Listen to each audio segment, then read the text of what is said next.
কথা চলছে একটা সিনেমার, দেখা যাক কি হয়।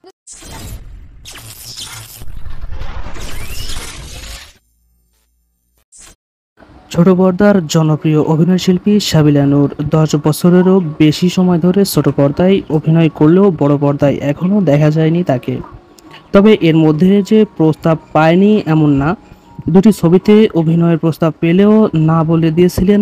না বলার কারণ এখন কিছুটা আফসোস হচ্ছে এই অভিনয় শিল্পীর, কারণ সময়ের সবচেয়ে আলোচিত সিনেমা তুফানে অভিনয়ের প্রস্তাব পেয়েছিল সাবিলা নূর। একইভাবে গত বছরের সবচেয়ে আলোচিত সিনেমা প্রিয়তমায় অভিনয়ের জন্য প্রস্তাব পান এই জনপ্রিয় তারকা। তখন হয়তো এই দুই সিনেমায় অভিনয় সম্প্রতি থাকলেও ভারতে ইদিকা পাল, মিমি চক্রবর্তী কিংবা বাংলাদেশের নাবিলাদের কারো জায়গায় দেখা যেত তাকে। বিশ্বস্ত সূত্রের বরাত দিয়ে দেশের সংবাদ মাধ্যমে জানিয়েছে, শাকিব খানের বিপরীতে নায়িকা হওয়ার প্রস্তাব পেয়েছেন সাবিলা। কথাবার্তা কিছুটা এগিয়েছে, তবে চূড়ান্ত কিছু এখনো জানা যায়নি। সাবিলা বলেন, আসলে আমি বলবো, প্রিয়তমা ও তুফান সিনেমায় কাজ না করা যে বোকামি ছিল এখন তা বুঝতে পারছি।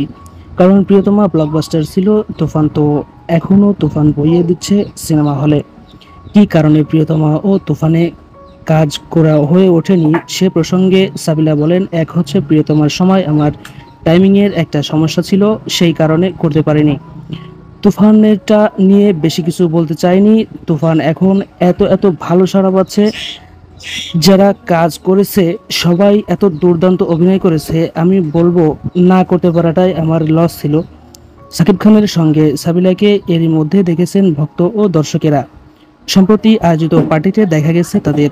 সামনে হয়তো নতুন কোনো সিনেমায়ও দেখা যেতে পারে তাদের, তবে সেসবের জন্য অপেক্ষা করতে হবে আরও অনেকটা। বন্ধুরা, সাকিবিয়ান যারা আছেন অবশ্যই কমেন্ট করে বলে যাবেন আপনারা কি সাবিলা নূরকে শাকিব খানের নতুন কোনো সিনেমায় দেখতে চান কিনা, অবশ্যই বলে যাবেন।